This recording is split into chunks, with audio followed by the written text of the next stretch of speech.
Eh bien, on va donc commencer la présentation de ce webinaire. Alors, pour commencer, petite présentation des intervenants, hein. Karim, je te laisse la parole comme d'habitude. Ouais, bonjour à tous et à toutes. Merci de vous être rendus disponibles pour ce webinaire. Rapidement, mon parcours, une expérience importante dans le champ de la formation professionnelle, avec à l'issue de ce parcours beaucoup d'audits, Calliope entre autres. Et puis, je suis également dirigeant de mon cabinet MSCK Audit et Consulting. Mhm. Ouais, c'est vrai qu'en 2024, tu en as fait pas mal des audits, hein. C'est ça. Et donc moi, bah, Raphaël, 5 années d'expérience en tant qu'auditeur Calliope, auditeur qualité, pardon, et également des audits Calliope de temps en temps, hein. Certains ont pu m'avoir dans leurs locaux pour les audits de renouvellement, et également chargé de mission qualité ici à l'ISQ, hein, car nous aussi, on a un référentiel. Bon, nous, c'est une norme référentielle, mais c'est un peu la même chose. C'est un guide qu'on doit suivre, et on est également audité chaque année pour le coffre. Et on a également Laure et Louis qui sont en sous-marin pour gérer le chat et répondre à vos questions. Comme d'habitude, Raphaël, un petit rappel sur les Ouais, questions. j'allais te dire. Et je pense qu'aujourd'hui, on va en avoir beaucoup. On répondra, on prendra en compte un peu les questions très spécifiques et on tâchera d'y répondre après l'audit, hein. Vous connaissez le positionnement de l'ISQ en tant qu'organisme certificateur, hein. Toutes les questions d'ordre légal et juridique seront traitées ultérieurement. Je tâcherai de répondre à certaines qui sont peut-être récurrentes au regard du sujet. Voilà, ne soyez pas trop déçus de ne pas pouvoir, hein. On a un positionnement très cadré et donc on tâchera de répondre aux questions génériques plutôt qu'aux questions spécifiques. Tout à fait. Alors, donc, le sommaire aujourd'hui, comme d'habitude, la cartographie des certifiés, un petit retour sur l'édition de mars 2025. Ensuite, processus de veille, on va vous présenter les principes, les spécificités, un processus de veille schématisé, et ensuite la partie sur l'audit d'un organisme sous-traitant, et on va finir par une petite partie actualité. Les derniers jours, là, ont été petit peu mouvementés, des choses sont passées, des choses sont sorties, on va vous en parler un petit peu. Alors, Euh, ouais, Raphaël, dans la présentation, est-ce que on dit qu'il y a on un est... problème avec le partage Ouais, d'écran. Est-ce ouais, que... manifestement, ouais, ouais, ouais. Est-ce Alors, que je vais bon, essayer de changer ça. la réalité, on va dire, du live, C'est du ça, voilà, direct les tel aléas que du l'on l'a direct. géré. Voilà, super, super, très bien. C'est bon? Ouais, on est bon. Ok. Là, c'est bon, vous voyez. Il me semble que vous voyez tout, le grand écran bien cadré. On est bon. Super. Bon, bah, les aléas du direct, comme on a dit. Alors, la petite partie cartographie des certifiés, comme d'habitude, hein, une année sur l'autre. Alors, à ce jour, ce matin, donc j'ai sorti les chiffres, 144 328 NDA actifs, hein, ça n'arrête pas de monter, hein. À chaque fois que j'y vais, le nombre est de plus en plus gros, hein. On a un comparatif de plus 20 000 sur les 12 derniers mois par rapport à l'année dernière. Ça fait quand même une augmentation de 17% du nombre de NDA actifs, hein. Donc voilà, de plus en plus de NDA qui sont déposés auprès des DREX. Par contre, le nombre de prestataires certifiés, lui, une tendance plutôt inverse, hein, on était à 44 384 l'année précédente. Et ce matin, on était à 43 889 organismes certifiés Calliope, ce qui nous fait une paire de 495 certifiés Calliope, donc moins 1%. Il y a vraiment ces deux tendances un peu qui s'inversent, hein. Les NDA qui montent, par contre, le nombre de certifiés Calliope, lui, ne suit pas cette tendance et va même plutôt sur une piste descendante, hein. Certains organismes ont sûrement décidé de ne pas renouveler, ou comme vous savez, la réalité, un certain ferme, il y a des rachats, donc forcément les Calliope, parfois, ils sautent en ce sens. Et vous avez également Ce qui est ouais, intéressant, Raphaël, excuse-moi, je te coupe par rapport à ce pas de que tu souci. dis. Ce qui est intéressant, c'est qu'on constate, et ça fait le lien avec, bien évidemment, notre sujet de la veille, s'il y a une augmentation aussi des NDA, c'est qu'il y a une démarche de répondre aux exigences de plus en plus attendues du législateur et des autorités institutionnelles de se mettre en conformité lorsqu'on intervient dans la dispense d'une action de formation, hein. Mhm. On en C'est ça, reparlera un peu plus exactement. tard. Tout à fait. Et voilà, donc vous avez la cartographie, la répartition des organismes certifiés par région. Vous en avez l'habitude. Voilà. Donc le retour sur l'édition mars 2025, quelques questions qu'on a décidé sur lesquelles on a décidé de revenir. Première question, Karim, comment est vérifiée la mise en œuvre des plans d'action des NC mineurs depuis l'audit précédent par l'auditeur? Alors, on doit s'appuyer hein, sur l'article 5 hein, de l'arrêté du 31 Hum. mai. Donc, dans son échantillonnage, l'auditeur devra bien évidemment prendre des actions de formation, si possible, pour vérifier la mise en œuvre des plans d'action effectifs dans les 6 mois. Vous vous souvenez que pour les ANC mineurs, vous Oui. devez présenter votre plan d'action qui sera vérifié à l'audit suivant. Donc, il tâchera de prendre des actions pour vérifier la mise en œuvre effective dans les 6 mois. Exact. Et si voilà, je suis un OF, la formation, c'est pas mon cœur de métier, j'en fais très peu. Et entre les deux audits, j'ai pas fait d'action, hein. Entre mon premier audit et mon audit de surveillance, j'ai pas fait d'action. Comment est-ce que je vais pouvoir démontrer ça? Alors, c'est une question qui nous revient régulièrement, hein. Comme tu disais, certains OF n'ont pas mis d'action en œuvre entre les deux audits. Donc, on reviendra bien évidemment sur les plans d'action qui ont été proposés. On vérifiera si les outils, bien évidemment, ont été réactualisés et surtout Ouais. qu'ils soient prêts à être mis en œuvre. Et ça va Ouais. être important. On s'appuie sur le plan d'action présenté, les outils éventuellement qui nous ont été démontrés dans la démarche effective, hein, entre autres, mais surtout s'il n'y a pas eu d'action, ben, on va s'assurer que les éléments ont été réactualisés et qu'ils seront opérationnels, entre guillemets, immédiatement pour les prochaines formations. Et ça fera l'objet, bien évidemment, ensuite d'une vérification beaucoup plus attentive sur l'audit prochain. Très bien. Merci Karim pour ces éléments. Alors, on va rentrer dans le sujet du voilà, processus de veille et voilà, sur la V9 Calliope, qui est actuellement toujours la dernière version en vigueur du guide de lecture. Alors, pour commencer, quels sont les principes de cette veille, Karim? Alors, concrètement, on a souhaité aborder le sujet de la veille parce que on constate que c'est quand même 3 indicateurs concernés et qu'on est dans Mhm. une logique de processus, hein. Et au regard des différents audits, on a souvent des incompréhensions au niveau des attendus, hein, entre l'exigence de l'indicateur et le niveau attendu. Et on se retrouve par moment avec certains OF qui sont plutôt dans une logique de nous démontrer une mise à disposition d'une liste et sans démontrer l'exploitation.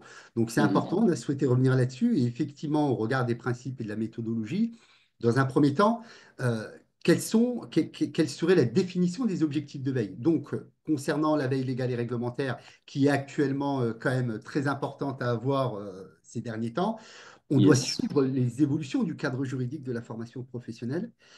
On doit, pour la veille métier et compétences, anticiper les besoins en compétences, bien évidemment, en fonction de son secteur d'intervention. Je reviendrai sur ce point-là.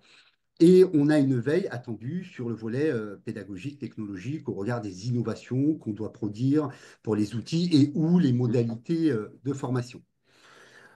Alors, à partir du moment qu'on a compris la définition de ces objectifs, on doit, dans un premier temps, identifier les sources de veille. Donc, les sources de veille légales et réglementaires, métiers, compétences concurrentielles, on a souvent sur les sources légales et réglementaires, hein, la plupart des sites officiels un peu institutionnels, les abonnements, les newsletters Tout à fait. Mhm. professionnels, la participation des webinaires, donc c'est très bien. Ensuite, concernant les métiers, c'est un peu la même démarche, hein. C'est d'identifier peut-être les revues professionnelles. Est-ce qu'on est sur des observateurs de branche? Bon, c'est des exemples qu'on a l'habitude de retrouver. On a aussi les OPCO qui sont régulièrement sollicités, qui proposent beaucoup de webinaires thématiques. On a également des sources liées à l'emploi. Donc, on a cette identification attendue et souvent sur les sources un peu pédagogiques et d'innovation, on se retrouve un peu en fonction de la taille, bien évidemment, des OF. Hein. Le petit va avoir plutôt une identification succincte, mais cependant, on attend de lui qu'il nous propose un peu des sites spécialisés, hein, les réseaux, les communautés qu'on retrouve professionnels sur les réseaux sociaux, voilà, participation à des webinaires. Mais sur cette partie d'identification des sources de veille, il y a l'innovation. Soyez prudent dans la démarche de le démontrer. Même si on est petit et indépendant, on doit démontrer la démarche. OK? Parfait. Alors, j'ai défini mes objectifs, j'ai identifié mes sources. Qu'est-ce que j'en fais maintenant de ça, Karim? Alors, la notion de la temporalité, elle est importante de la définir. Est-ce qu'on fait une veille plutôt mensuelle? Est-ce qu'on fait une veille hebdomadaire? Encore une fois, je vois venir effectivement tout ce qui va être présenté au regard de ces principes sont liés aux ressources que vous avez et du temps qui vous est alloué. Cependant, ça reste des exigences vis-à-vis de la V9 de Calliope, donc la fréquence est importante de la définir au regard de l'outil de collecte et d'enregistrement. Ce qui est intéressant le jour des audits, c'est de présenter que vous avez des outils, ça peut être des tableaux de veille, ça peut être, comment dire, plusieurs plateformes, des SharePoint, charge à vous de démontrer le jour de l'audit que vous avez quand même un outil qui est capable de collecter, d'enregistrer les informations. De plus, ce qui est intéressant, c'est d'identifier peut-être un responsable. Alors, quand on est seul, ben, il n'y a pas de débat, hein, on est seul et on essaye d'identifier les fréquences et les outils. Mais quand on a de plus en plus de ressources, c'est bien d'identifier un pilote pour cette collecte et cet enregistrement. Et la question de savoir à quel endroit est disponible. Donc, c'est important parce qu'on verra très vite que dans le processus de veille, ça peut être une veille aussi structurelle et fonctionnelle. C'est-à-dire que plusieurs personnes peuvent participer à la veille segmentée. Donc, c'est important de savoir où est situé et comment on a accès à l'information. Et ce qu'on constate aussi dans les audits, c'est que souvent, on ne sait pas. Il y en a un peu à droite, il y en a un peu à gauche, il y en a dans le drive de telle personne, il y en a dans le mail. Donc, c'est bien de savoir exactement où est située et comment est disponible l'information. Concernant l'analyse et la diffusion de l'interne, donc ça, c'est l'étape qui est quand même très attendue. On a souvent la difficulté lors des audits de constater que effectivement, on a des listes, on a plein de choses qui nous sont présentées, mais par contre, on ne voit pas quelle est la pertinence de l'analyse, quel est l'impact sur l'offre et les pratiques et les obligations, et également le moyen de diffusion en interne. Donc, c'est un paramètre important. On le verra pourquoi dans le cadre aussi des processus d'amélioration continue. Donc, l'analyse de la pertinence, elle est attendue aussi lors des audits. Hein. On a souvent de présentations, je répète, hein, de multitudes de listes, mais bon, on ne sait pas ce qu'on en fait, on ne l'a pas analysé nécessairement, on ne voit pas la pertinence et l'impact que ça peut avoir dans la logique de cette veille.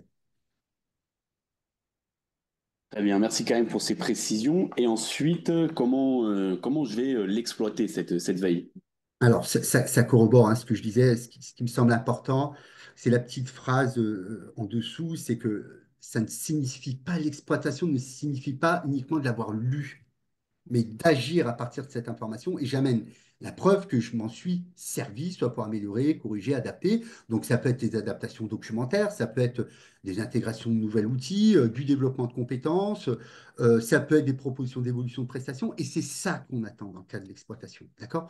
On ne peut pas se retrouver lors de l'audit, bien évidemment, à dire, bon, bah, j'ai fait de la veille, je l'ai lu, je l'ai un peu analysé, par contre, je ne l'ai pas exploité au regard maintenant de la maturité qu'a Calliope dans son processus fonctionnel chez les organismes de formation, on ne peut pas arriver à me dire, surtout quand on voit l'évolution assez rapide des différents champs de la veille, qu'on ne l'a pas exploité. D'accord? D'où l'importance de l'analyse et d'où l'importance de démontrer qu'on a la preuve qu'on s'en est servi. C'est extrêmement important. On verra que dans le cas de l'amélioration continue, c'est aussi attendu. Tout à fait. Et c'est un peu maintenant la suite, c'est qu'est-ce que c'est un dossier veille Calliope? Alors, j'ai souvent le retour d'auditeurs C'est qui ton me disent, vocabulaire. ouais, qui me disent souvent, dans les audits, on a un listing et puis basta. Donc, on prend du temps à devoir lire tout ça. Et c'est vrai que dans une fluidité, dans le cadre de la conduite de l'audit, la création d'un dossier de veille, hein, donc, nous, on donne des exemples, hein, un tableau de suivi, des captures d'écran, des sources, des preuves d'exploitation. C'est important et ça permet de faciliter, bien évidemment, l'audit. Je crois que cette dimension-là, maintenant, est intégrée de plus en plus, mais c'est vrai que lors des audits, il n'y a, pas plus, en tout cas de manière pertinente, et aussi ça démontre l'appropriation de la logique du processus de veille chez l'audité, de nous apporter la démonstration qu'il existe quand même un dossier veille. On ne se retrouve pas à devoir attendre, courir et analyser les informations au même titre. Ce qui est important, c'est l'évaluation de ce processus. On peut avoir un processus de veille. Cependant, comment il est intégré dans une démarche d'amélioration? Est-ce qu'il impacte mon indicateur 32? Est-ce qu'il impacte mon indicateur 22 sur le développement de compétences, la professionnalisation? Est-ce que les sources, à un moment donné, sont pertinentes? Est-ce qu'il ne faut pas réajuster, plutôt identifier des sources qui sont plutôt propres à chaque activité d'OF? Est-ce que la question du bénéfice pour le personnel, et c'est important parce que c'est ce qui va aussi amener une logique. Et je pense que les OF en général, maintenant, sont appropriés la logique de la veille et de son exploitation. Cependant, il faut le segmenter, hein. C'est important peut-être d'établir une évaluation de l'impact dans le processus d'amélioration de cette veille. Et Mhm. c'est très, très bien perçu lors des audits. Tout à fait, exactement. Ça fait maintenant 4 5 ans de Calliope. Donc voilà, sur la veille, on peut maintenant avoir un vrai retour et une vraie évaluation de son processus de veille. Et pour les multisites, est-ce qu'il y a une petite spécificité, un petit truc en plus sur la gestion de la veille? Oui, ouais, ouais, tout à fait. Alors, c'est important dans le cadre du pilotage, hein. Vous savez qu'on doit démontrer par le biais de la fonction centrale qu'on pilote, qu'on déploie son système autour des items, hein, l'analyse, des collectes des données, la vérification des mesures correctives sur les sites, et ainsi de suite, et ainsi de suite. Je ne reviendrai pas là-dessus, ça fait l'objet d'un webinaire. Cependant, sur le processus de veille, il est tout à fait attendu que la fonction centrale démontre le pilotage de la veille, sa mise en place, comment elle communique sur les sites et l'impact que ça a sur les sites. Et ça, cette démarche, on va dire, d'amélioration du système et de la systémie attendue, va permettre par moment de voir qu'il y a des grandes lignes qui sont dans le cadre de mesures d'amélioration déployées et orientées par la fonction centrale. Et cependant, des fois, on se retrouve à faire de la veille territorialisée qui ont un impact sur les sites, hein, de par leur spécificité. Et ce qui est important, c'est que ça remonte vers la fonction centrale. Donc, oui, sur la spécificité du multisite, c'est quand même une vérification, une attente dans le déploiement de son système. Euh, Pareil, hein, on a le sujet régulièrement avec des auditeurs concernant la VAE et les bilans de compétences. On se doit quand même, surtout sur l'indicateur 23, hein, sur la veille, de démontrer qu'on fait une veille spécifique et qu'on l'exploite si c'est du bilan de compétences et si c'est de la VAE. Et l'impact que ça a, forcément, si on a intégré l'innovation pédagogique, des nouvelles plateformes, des nouveaux outils en bilan de compétences et en VAE, l'intégration de la veille sectorielle, hein, en fonction des accompagnements que l'on propose, par exemple, sur la VAE. C'est important de démontrer qu'on fait une veille Mhm. aussi spécifique, même s'il reste, ça peut valoir aussi dans un premier temps plutôt une veille transverse et générique. Cependant, on attend sur les bilans de compétences et la VAE une veille spécifique et une exploitation attendue. Tout à fait, c'est un point important qui est parfois un peu oublié, effectivement. Oui, oui. Oui, et puis ça amène souvent les audités et les OF un peu qui sont sur le bilan de compétences et VAE enfin, je ne vais pas dire oublier, ça serait un grand mot, mais plutôt ne pas prendre en compte effectivement l'impact que ça a véritablement dans la dispense de leurs prestations, cette veille. Mhm. Exactement. Alors, on a fait un petit schéma, voilà, pour schématiser ce processus de veille dont Karim vient de parler. Alors oui, alors, je lui dis, hein, Morand, ça consiste à analyser, sélectionner, intégrer des informations, hein, de la veille dans les pratiques et documents de prestation. Donc c'est important de la tracer et de démontrer que c'est un impact visible dans le fonctionnement de son organisme. J'insiste sur cette dimension-là parce que on va très vite. Vous savez, les auditeurs de l'ISQ ont suffisamment d'expérience maintenant pour très vite, durant l'audit, aussi constater qu'il y a le processus de veille, hein. Vous savez, dès l'indicateur 1, 2, 3, on voit très Mhm. vite qu'il y a un processus de veille et c'est un fil conducteur. Et donc, lorsqu'on arrive plutôt sur les indicateurs spécifiques, c'est intéressant de démontrer l'impact. Et c'est aussi souvent la difficulté pour les audités d'oublier qu'ils ont montré pendant l'audit sur les critères 1, 2 et 3 qu'ils ont fait de la veille. Et quand ils arrivent, oh oui, j'ai fait de la veille, mais j'ai du mal à l'exploiter. Alors que dans la prise de hauteur, c'est important de l'envisager, surtout l'impact et l'élément de preuve qui démontre qu'on a bien fait évoluer cette prestation, ses compétences et le fonctionnement de Mhm. l'organisme. Mhm. Très bien. Alors maintenant, on va venir voilà, un peu indicateur par indicateur. Donc il y en a trois. Le premier, c'est le 23. Qu'est-ce qui nous dit l'indicateur 23, Karine? Alors, c'est important de lire le niveau attendu parce que Ouais. effectivement, on doit démontrer donc la mise en place, hein, on l'a très bien compris, sa prise en compte, on a très bien compris. On parle de prise en compte, d'accord? Et on verra la Mhm. subtilité après avec les autres, mais on parle de prise en compte et de communication interne. Donc, on doit avoir une méthode, hein, on l'a très bien identifié avec la mise en place. Alors, de plus en plus, on voit des choses intéressantes en termes de, on nous présente les procédures, une procédure de veille avec les questions qui, quoi, quand, comment. Je trouve que c'est aussi une Mhm. preuve de maturité dans le processus. Ouais. Et c'est vrai que sur l'indicateur 23, qui est quand même la clé de voûte de la démonstration d'un OF qui prend en compte l'évolution réglementaire et légale, hein, du champ de la formation. Donc, la méthode de la mise en place, hein, je ne vais pas revenir, hein, on identifie les sources, on les diffuse bien évidemment en interne, on démontre qu'on adapte aussi dans sa prise en compte les documents, hein. Ça peut être des notes de synthèse, des newsletters.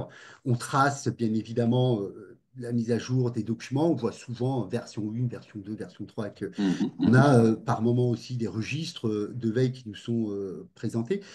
Donc, c'est important dans le cadre de la communication parce que souvent, on constate que, surtout sur les multisites, hein, je le place pour les multisites, souvent que la veille n'est pas du tout prise en compte sur les acteurs opérationnels. Et donc, on est plutôt sur le déploiement au niveau des cadres intermédiaires, entre guillemets, ou des directeurs de Ouais. centres. Mais par contre, au niveau, on se retrouve avec des personnes qui nous disent, ben ouais, j'ai modifié ça, mais sans faire le lien ou la corrélation avec le processus de veille qui est mis en place. Donc, la communication interne, elle peut se faire par des notes, par des mails ou lors de réunions, hein, d'équipes pédagogiques. Donc, c'est vraiment cette dimension-là qui est attendue dans cet indicateur. Exactement. Parce que sur le 24, les mots ne sont pas les mêmes. Il y a des choses qui changent par rapport au 23. Ouais. Alors, on voit bien que on doit mettre en place une veille et son impact éventuel sur la prestation. Voilà, on a souvent la question de se retrouver sur ces indicateurs ou sur le 24 et le 25, on dit, bon, bah, ça n'a pas d'impact. Alors qu'en prenant de la hauteur, on sait pertinemment que ça va avoir un impact parce que lorsque, dans la mise en place de la veille, on suit les évolutions sectorielles qui bougent beaucoup, lorsqu'on participe à des colloques ou à des événements un peu professionnels, on doit identifier de toute façon les évolutions du métier, des son secteur. Et c'est important de démontrer parce que j'insiste sur le volet sectoriel, hein. On a souvent des OF qui ont de la monoactivité, donc là c'est beaucoup plus simple. Mais lorsqu'on a une plurivalence d'activités sectorielles, c'est bien de démontrer qu'on fait de la veille aussi sectorielle. C'est important de le démontrer parce que ça va avoir peut-être un impact dans l'exploitation, hein. On parle d'impact, on parle moins d'exploitation, même si c'est l'attendu de l'indicateur où on parle d'exploiter les enseignements, mais l'impact, il est réel. D'autant plus que souvent, on a des démonstrations d'évolution de programmes, on a la montée en compétences aussi sectorielle de certains intervenants.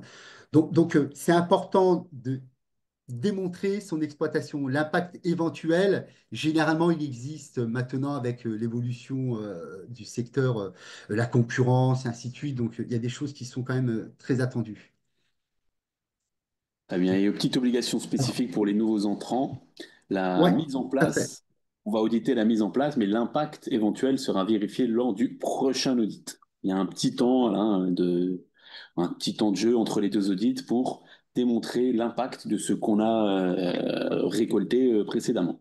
D'autant plus que Raphaël, quand je parlais de la démonstration de l'impact éventuel, quand on regarde la non-conformité, on dit bien que la non-conformité mineure est caractérisée par l'absence d'exploitation. Tout à L'absence fait. d'exploitation. L'absence d'exploitation. Donc, comme quoi, on attend C'est bien quand important. même une Voilà, exploitation. Regarde ces indicateurs. exactement. Et pour le 25, qu'est-ce qui change? Alors, bah, ce qui va changer, c'est surtout, encore une fois, cette notion d'exploitation, parce que c'est une vraie difficulté, cet indicateur, en fonction des OF qu'on audite, les petits, les Mhm. moyens, qui nous disent, ouais, mais nous, on fait de la veille, mais par contre, ça n'a pas exploité nécessairement les innovations pédagogiques, alors que, encore une fois, je répète, lorsqu'on fait l'audit, qu'on arrive sur le critère 2, par exemple, dans la conception pédagogique, ou le critère 3 dans la Mhm. mise en œuvre, on constate qu'il y a l'utilisation de nouveaux outils, des modalités aussi Exactement. learning, de l'hybride, de la synchrone. Et on constate que finalement, oui, il y a eu quand même un impact. Donc la méthode est la même, hein. On est sur la démonstration peut-être des communautés professionnelles, des colloques. On en a beaucoup en ce moment, on parle beaucoup de l'IA actuellement. Tout à fait. C'est d'analyser les opportunités, hein, les intégrer. Et de plus en plus, on a une démonstration de cet impact. Ce qui est important, c'est comment je l'évalue, cet impact, dans le cadre d'une démarche d'amélioration continue globale. On doit démontrer la preuve de participation des webinaires. Voilà. On doit tracer et structurer ces indicateurs de veille. Tout à fait, exactement. Quand il y a un peu regrouper, réunir un peu toutes ces preuves pour démontrer voilà, que, il y a une veille. Et comme a dit Karim, des fois, vous le faites même inconsciemment sans vous en rendre compte. Les pièges à éviter, Karim, sur cette gestion de la veille. Alors, on a beaucoup insisté sur cette notion de piège, hein, parce que on se retrouve souvent lors des audits. Voilà, la présentation de la liste, bon, de sources, c'est pas daté, c'est pas Ouais, actualisé, c'est pas segmenté. On nous donne ça comme ça. L'auditeur, faites ce que vous en voulez, faites le travail à notre place. Non. Bien évidemment, on doit structurer cette liste de veille, hein, on l'a dit. Pareil, le piège à éviter, c'est nous donner des newsletters, les réseaux sociaux, webinaires, sans preuve d'analyse, d'exploitation d'impact, hein. On se retrouve souvent dans ce cas de figure.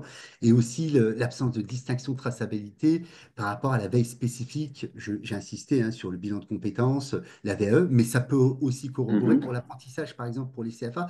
Donc, attention à ça, d'autant plus que, je l'ai dit sur l'indicateur 24-25, on est sur l'absence d'exploitation sur la non-conformité mineure. Et par contre, toute absence de traçabilité de la mise en place de cette veille, c'est une non-conformité majeure.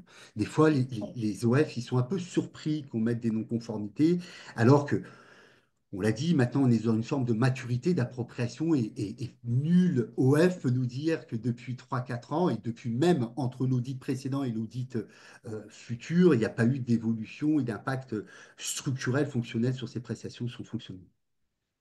tout à fait. Voilà pour la veille. Maintenant, on va passer sur l'audit d'un organisme sous-traitant. Voilà, je ne suis que sous-traitant. Comment est-ce que mon audit Calliope va se passer? Alors, pour commencer, encore Ouais. la généralité, le global. Qu'est-ce qu'on va regarder? Alors, encore une fois, l'arrêté du 31 mai euh, attend depuis la réception et l'analyse des documents administratifs. J'avais fait un petit laïus lors d'un webinaire en disant attention, c'est des informations extrêmement importantes, en plus qui peuvent être contrôlées par d'autres institutions Mhm. de contrôle. On reviendra sur cette dimension-là. Donc, est-ce que le sous-traitant est 100% pour un OF, ou il traite, lui, une partie en direct, hein. On peut se retrouver dans ce cas de figure. Donc, important de bien répondre au formulaire récapitulatif de l'activité, d'envoyer une liste d'actions réactualisées ou actualisées. Le dernier BPF, hein, alors on a fait un petit laïus sur le BPF avec la case G concernant je suis seul au Mhm. en sous-traitance, et si je fais appel avec des intervenants externes. Donc c'est important aussi, et de la place qu'est la nôtre, on constate aussi, certains auditeurs nous font remonter la problématique de la complétude correcte du BPF. Alors nous, on doit uniquement prendre, on n'est pas un organisme qui va dire votre BPF, il est bon ou pas bon. D'accord? Nous, on Ouais, réceptionne votre BPF, donc soyez prudents de bien le compléter, d'autant plus qu'on est en ce moment, dans la les période. décidé de décaler jusqu'au 31 mai le dépôt du BPF. Donc, également, le formulaire récapitulatif de l'activité. Hein, il y a des questions qui sont posées par l'ISQ, hein, la formation distancielle, la FES, l'alternance, certifiant, et surtout la sous-traitance où une partie de l'activité est sous-traitée. Donc, important sur cette partie-là. Le process, vous le connaissez ensuite de planification. Hein. On propose des dates à l'auditeur, on envoie un plan, on a une validation de celui-ci, et le plan qui est envoyé par l'auditeur s'appuie sur les informations, parce que comme vous pouvez le savoir, l'auditeur, lui, il a accès aux informations que vous transmettez à l'ISQ. D'accord? Donc, Mhm. c'est important de bien lire le plan d'audit et bien de valider à l'issue de celui-ci que les informations correspondantes sont bien valides et celles sur lesquelles on peut s'appuyer pour l'audit. Alors, on rentre maintenant sur le sujet de nos sous-traitants. Nous, on a tenu à s'appuyer sur la définition de l'intervenant externe. On parle de l'intervenant externe dans le glossaire à Calliope. On dit que c'est Ouais. tous les sous-traitants intervenant dans le cadre d'un contrat de prestation de service. Et le mot intervenant externe, il est utilisé dans l'indicateur 18, 21 et 27, hors champ du CPA bien évidemment. On viendra sur cette partie-là. Donc c'est important, l'intervenant externe dans Calliope, c'est le sous-traitant qui intervient dans le cadre d'un contrat de prestation de service. On parle de contrat de prestation de service pour tous les sous-traitants. D'accord? Donc, on peut avancer sur cette partie-là. Alors, je ne reviendrai pas, hein, on est d'accord qu'il y a des textes de loi qui traduisent, donc je vous dirais d'aller plutôt sur ces textes de loi concernant le contrat de prestation de service. La généralité, comme d'habitude, on est sur la réunion d'ouverture, on vérifie les informations, hein, le jour J, d'accord, on précise Mhm. l'indicateur Mhm. qui ont quitté, le champ et le périmètre, donc c'est important. Si peut-être ça peut arriver des OF, bon, bah, finalement il y a eu des changements et autres, c'est le temps qu'il faut utiliser pour démontrer, apporter des éléments sur lesquels doit prendre en compte l'auditeur et surtout qu'il n'y ait pas de surprise pendant l'audit. D'accord? C'est lors de la réunion d'ouverture qu'on donne les éléments. On fait l'échantillonnage, on s'appuie sur les informations reçues Mhm. et ensuite on conduit l'audit. Première étape dans la conduite de l'audit, c'est la vérification de l'affichage certificat Calliope. J'insiste parce qu'on a encore quelques bugs, surtout chez les sous-traitants. D'accord? Donc, on l'affiche, on le met à disposition et ça sera vérifié. Donc, dans le cadre de la conduite de l'audit, il y a la situation de l'audit des sous-traitants qui réalisent eux-mêmes uniquement leurs actions de formation et on verra la situation du sous-traitant dans le cadre du financement CPF. Tout à fait. Donc voilà, justement, on y arrive, hein. Comment il est conduit cet audit en cas de sous-traitance? Encore une fois, nous, ISQ, organisme certificateur, et vous, auditez, on s'appuie sur le RNQ. Et dans le RNQ de la V9, on a la chance, on a des choses qui sont bien traduites, hein, comme là stipulé. On est bien sur une vérification hein, des missions qui sont confiées dans le contrat de prestation de service. Donc, il doit y avoir un contrat entre l'OF et les sous-traitants, d'accord, pour formaliser les missions confiées. On doit voir que, en fonction de ça, on va vérifier bien évidemment les indicateurs applicables en fonction de ces missions. On verra après quels sont les indicateurs. Et information importante, en l'absence de contrat, on vérifie l'ensemble des indicateurs.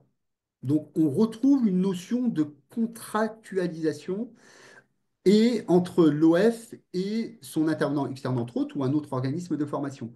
Et ensuite, bien évidemment, l'application de ces indicateurs au regard des prestations qui sont échantillonnées hein, dépendra de la Mhm. précision des missions qui sont confiées. Donc, et les indicateurs, on les verra par la suite, sont bien notés. Euh, Ensuite, concernant, il y avait juste un petit laïus sur la sous-traitance en dessous. Ah, Euh, oui, alors c'est ça, d'accord. Donc, on doit bien évidemment l'action, la prestation échantillonnée, une prestation pour laquelle l'organisme intervient en sous-traitance. Donc, le prestataire démontre qu'il prend en compte les objectifs définis par le donneur d'ordre. Donc, c'est cette logique de vérification du contrat. ah bien, et sur des financements CPF. Alors, c'est intéressant parce que c'est le seul moment dans la V9 où on parle Mhm. de contrat de sous-traitance. D'accord? J'insiste sur cette notion-là. Hein. On parle dans le cadre de l'arrêté du 19 décembre 2022 et aussi de l'impact de l'arrêté du 29 décembre 2023. Hein. On dit bien que l'article applicable au 1er avril précise que le contrat de sous-traitance prévu au premier alinéa est conclu par écrit. Et dans ce contrat, on l'a déjà abordé ce sujet, mais on réinsiste, Mhm. on doit mentionner les missions exercées, le contenu, la sanction, les moyens mobilisés, les conditions de réalisation de suivi, la durée, la période de réalisation et le montant de la prestation. Donc, vous voyez bien que c'est l'arrêté du 29 décembre qui inclut cette notion de contrat de sous-traitance. Donc, on est bien dans le cadre du financement du CPF. D'accord? Précédemment, on a parlé du contrat de prestation de service. Ça fait la petite différence. Une synthèse alors sur les indicateurs et la conduite de l'audit. Alors, en fonction de l'échantillonnage, bien évidemment, il y a des indicateurs, on le sait, qui sont applicables dorénavant. En plus, c'est bien détaillé sur le guide.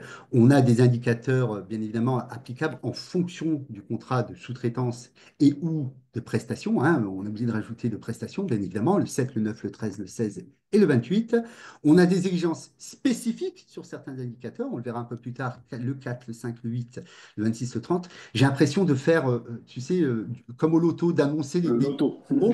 Donc, je vais faire plus simple. Et on a les indicateurs obligatoires communs qu'on doit auditer. Et il y a également l'indicateur 27 qui est non applicable parce que le sous-traitant ne peut pas sous-traiter une prestation. Cependant, il peut être applicable lorsque le sous-traitant réalise des actions hors CPF. D'accord? Donc, on est bien d'accord. Dans le cas du CPF, pas de sous-traitance en cascade, c'est interdit. Par contre, pour tout le reste, on peut faire appel, bien évidemment, à de la sous-traitance et à de la prestation de services avec des intervenants externes.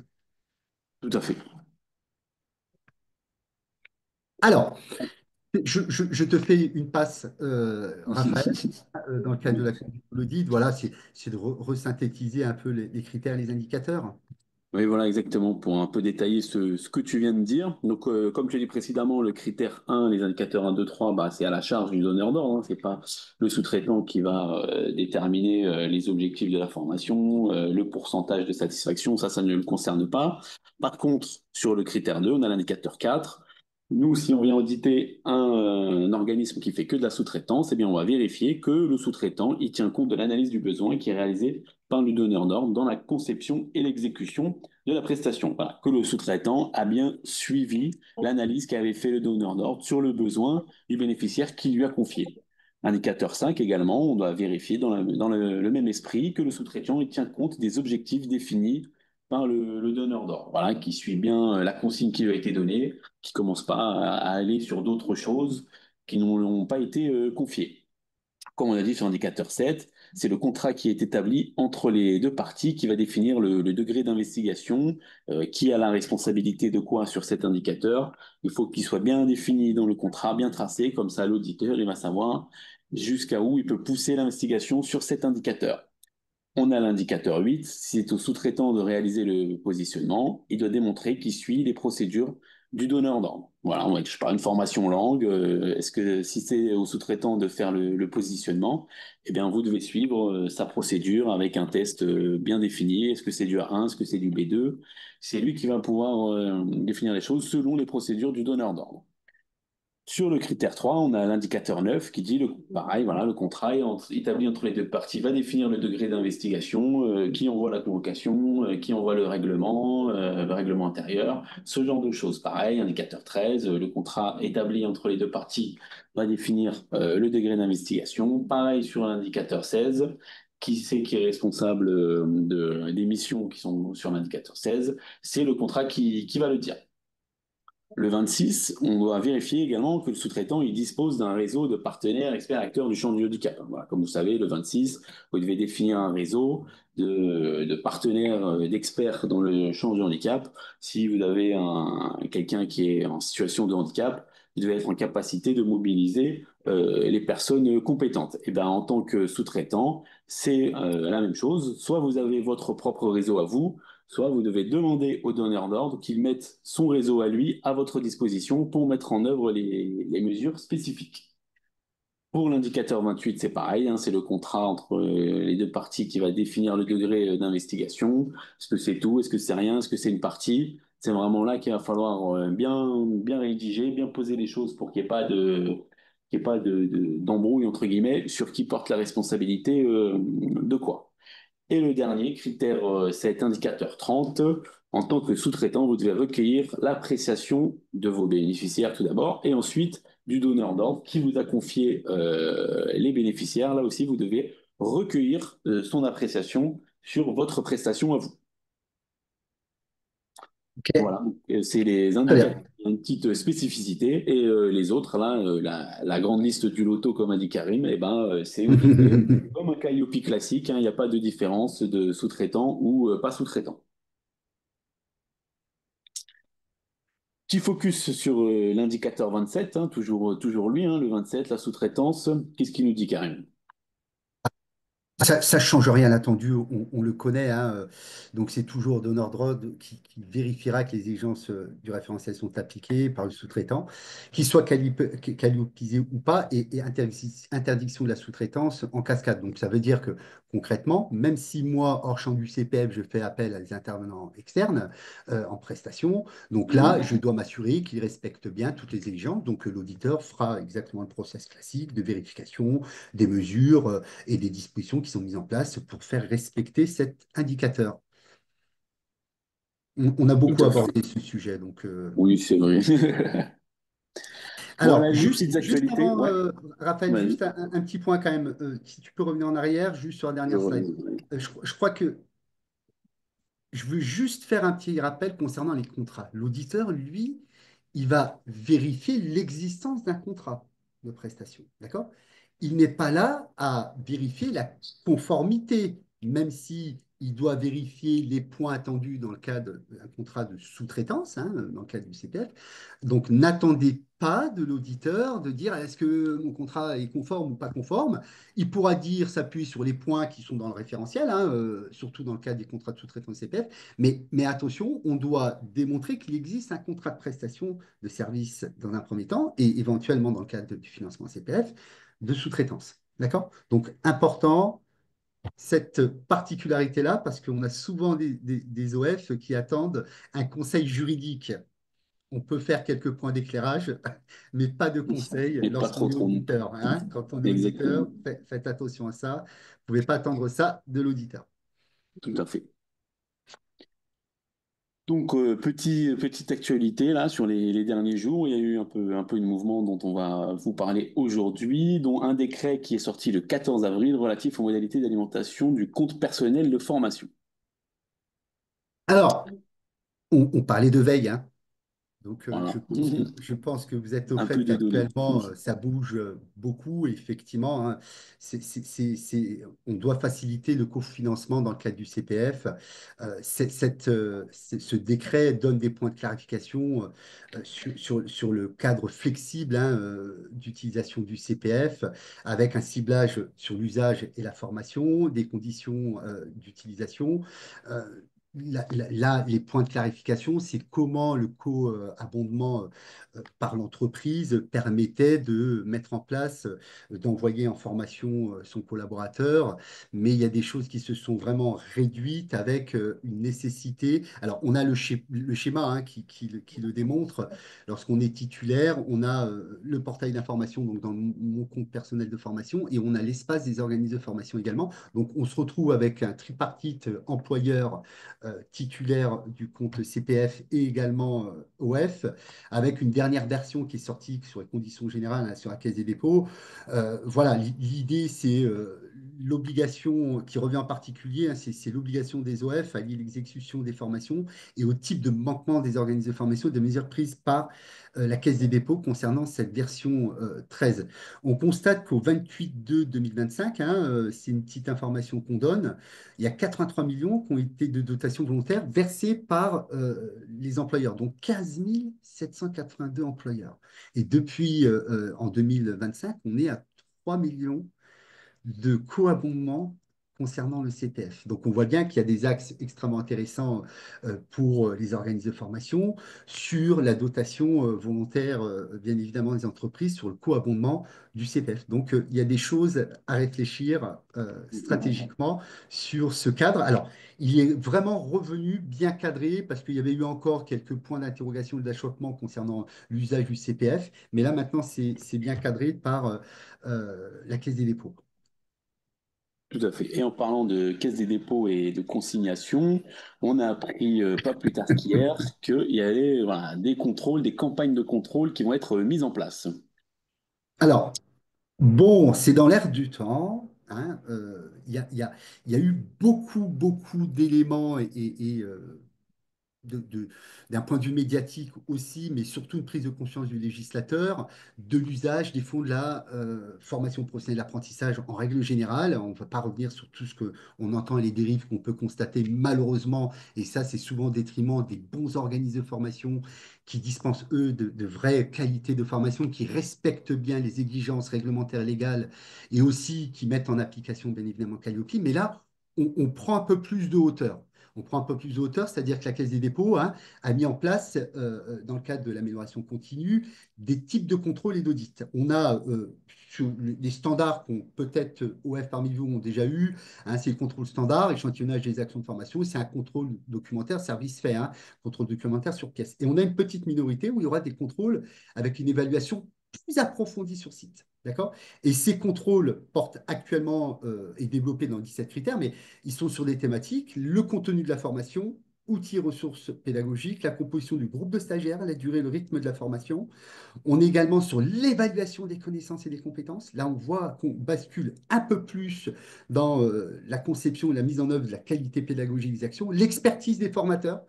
Ça aussi, c'est des choses qui nous sont remontées régulièrement. La satisfaction à chaud, donc la mise en place du recueil, hein, des appréciations, bien évidemment, et la notion de prix, donc la notion de tarification qu'on retrouve dans l'indicateur 1 dans la diffusion. Donc, c'est des points de contrôle qui vont être attendus. Et en fonction de ces résultats, il va y avoir deux types de rapports. Le contrôle qui est validé sur 3 ans, pas de souci, tout est bon, hein, ça ne nous empêchera pas de passer par le SAS Calliope, hein, sur Et sur ouais, les audits, mais on peut se retrouver avec un contrôle validé, mais avec des réserves. Et là, on a 3 mois pour mettre en place et se mettre en conformité, vérifier la mise en régularité des actions qui seront proposées. Et après, on a les contrôles invalidés, où là, il y a une transmission qui est envoyée au certificateur ISQ, entre autres.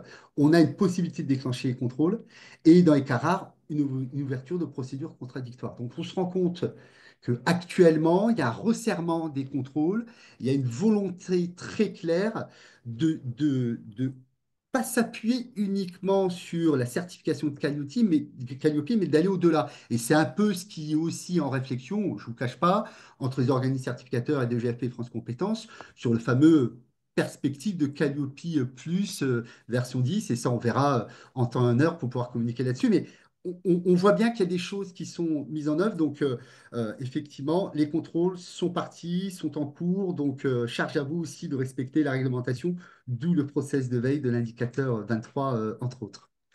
tout à fait. En conclusion, Karim, sur ces deux grosses thématiques, veille et audit d'un sous-traitant. Alors, on recense les sources, on les analyse, on les exploite et on évalue l'impact. On identifie le pilote, on définit une fréquence et on identifie les outils de veille.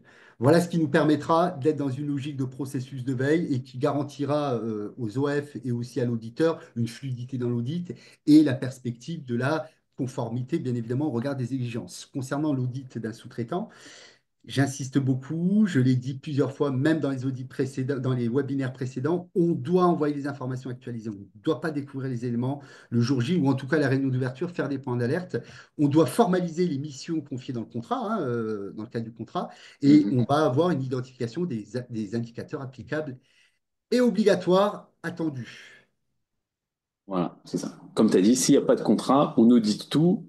Et bah, s'il n'y a rien, et bah, c'est non-conformité. Donc, si vous voulez pas vous retrouver dans ce cas-là, les contrats, il faut bien les rédiger, surtout, comme on a dit, au niveau des indicateurs où c'est spécifié que c'est le contrat qui va définir le degré d'investigation. Prochain webinaire, Karim, le thème.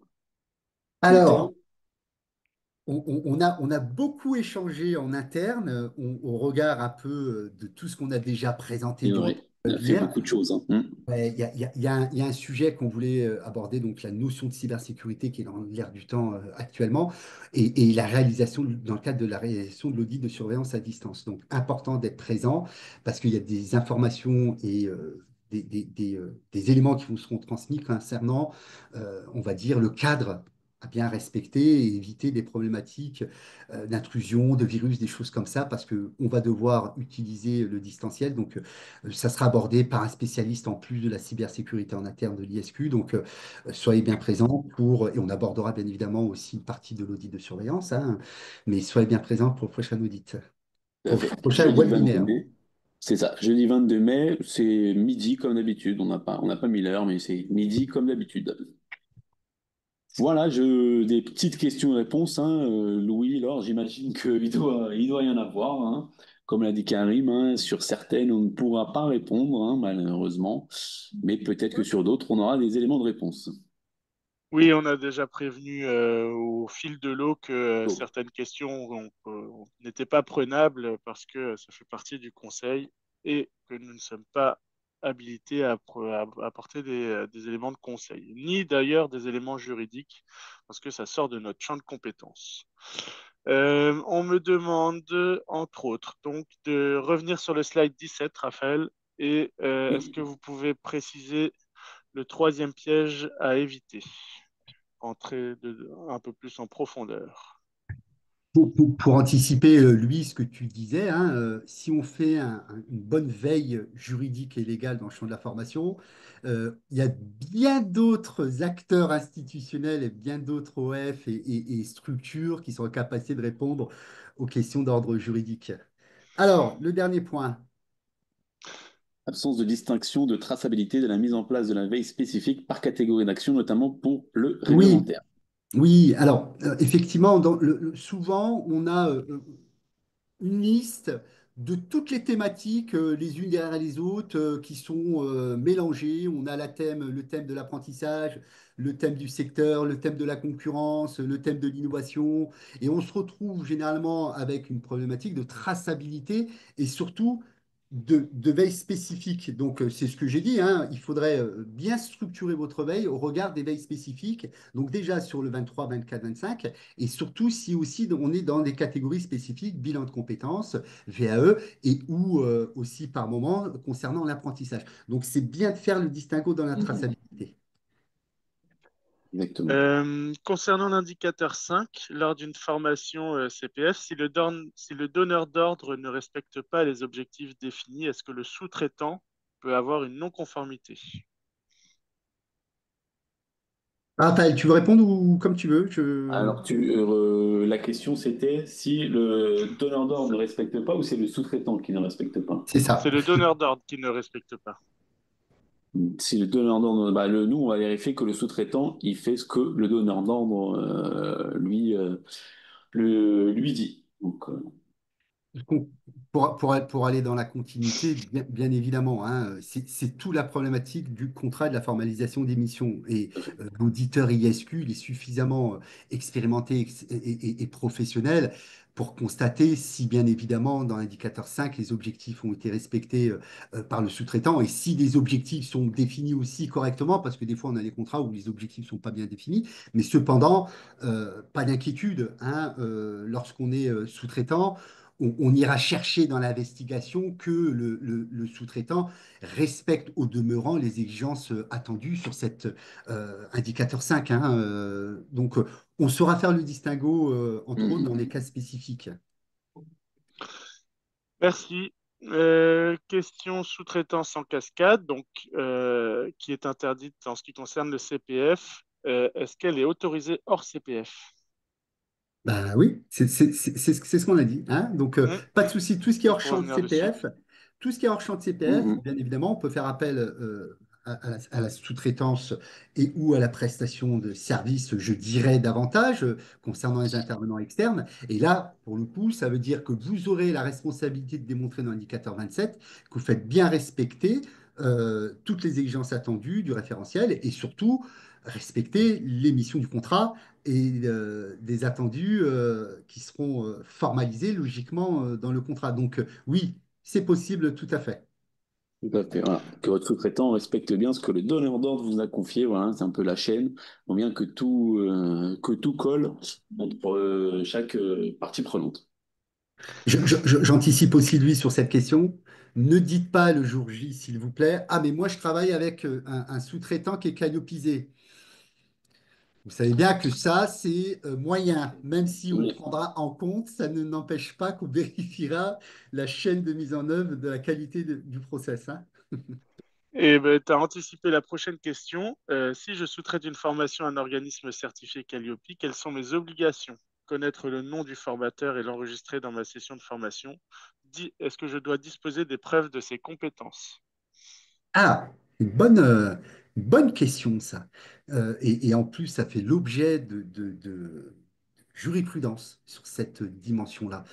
Nous, on doit, en tant qu'organisme certificateur, s'assurer du respect du référentiel par le sous-traitant. Ça veut dire que, de toute façon, durant l'audit, on aura suffisamment d'éléments pour savoir si l'indicateur 27, déjà, il sera en conformité ou pas. Cependant, pour répondre à cette question liée à ce que nous, on va vérifier que le donneur d'ordre attestera ou nous prouvera la démarche qu'il a faite vis-à-vis de son intervenant externe, entre autres, de documents attendus. Donc, si on va jusqu'au bout des exemples qu'on pourrait avoir, il y a tous les documents administratifs juridiques, hein, URSSAF, ainsi de suite, IRN. Ça peut aller jusqu'à... nous, encore une fois, on ne va pas vérifier ça. On va surtout s'assurer de la démarche qui a été effectuée. Mais souvent, ce qu'on retrouve, c'est que on a le donneur d'ordre qui a à disposition la démonstration du contrat de prestation à jour avec un CVR actualisé, avec des qualifications, même des fois des diplômes, des attestations de formation. Donc ça, c'est un plus, bien évidemment, lors de l'audit. Mais encore une fois, nous, on vérifiera la démonstration qu'il s'est assuré de. D'accord? Parce que quand on lit Tout à fait. l'indicateur 27, on part du référentiel Calliope. Donc, il n'y a pas que la partie liée au RH, entre guillemets, si je renvoie à l'indicateur 22, entre autres. Merci. Laure, je te laisse la parole sur les questions suivantes qui auraient pu subvenir pendant qu'on discutait. Du coup, je Tu suis en m'entends, train de Laure? répondre à quelques questions là. Mais je pense qu'il y a des questions pour lesquelles on répondra après le webinaire parce que ça nous arrive Oui, d'apporter des choses plus précises avec des textes après le webinaire. Parce que par exemple, on avait est-ce que vous allez parler des audits du COFRAC? Donc, on a un lien. Alors, on regardera ce que vous nous avez mis en lien sur ces audits du COFRAC et avec Karim et Raphaël, on verra si nous, on peut répondre à votre attente. Et une autre question, pourrait-il avoir un contrôle CDC en lien avec la sous-traitance, notamment le maximum? Ben oui, il peut avoir des contrôles c'est CDC. vrai. C'est vrai. C'est vrai. C'est vrai. Voilà. Oui, oui. Non, c'est important, hein. Oui. Euh, je veux juste dire qu'il y a, il y a bien évidemment actuellement dans le champ de la formation et de l'apprentissage des contrôles de différents organismes, on va dire, institutionnels, financiers, entre Mhm. autres, hein, qu'on connaît tous, les OPCO, hein, France Compétences, ainsi de suite, ainsi de suite. Ouais, ouais. D'accord. Et d'autant plus que si vous avez vu passer la veille, il y a le GU Datadoc également, hein, qui revient dans la boucle avec des contrôles également qui vont être effectués. Donc, euh, tout type de contrôle sera mis en œuvre durant cette année et l'année prochaine. Donc, oui, je pense qu'il y a le processus de veille qu'on a voulu mettre en avant n'est pas anodin actuellement et c'est important de se mettre en conformité réglementaire et légale par rapport aussi à tout ce qui n'est pas, entre guillemets, de l'ordre de Calliope. D'accord? Mm. Hein, ça, c'est important. On est Eh bon? bien, merci. Voilà. Voilà. C'est Bah ouais, bon. super, merci. Donc, merci à vous hein, de vous être rendu disponible sur ce temps. On tâchera de répondre, comme on a dit, aux questions beaucoup plus spécifiques. Mhm, Et, mhm. je vous souhaite bonne continuation, un bon processus de veille et C'est ça. surtout qu'il y en a besoin à court, moyen et long terme. Merci bien. Voilà. Bonne Bonne, journée. Salut et à comme tous. d'habitude, vous aurez le support et le replay d'ici la fin de semaine. Benjamin travaillera dessus. Allez, bonne journée tout le monde. Bonne journée Au à revoir. tous. Merci, au revoir. Au revoir.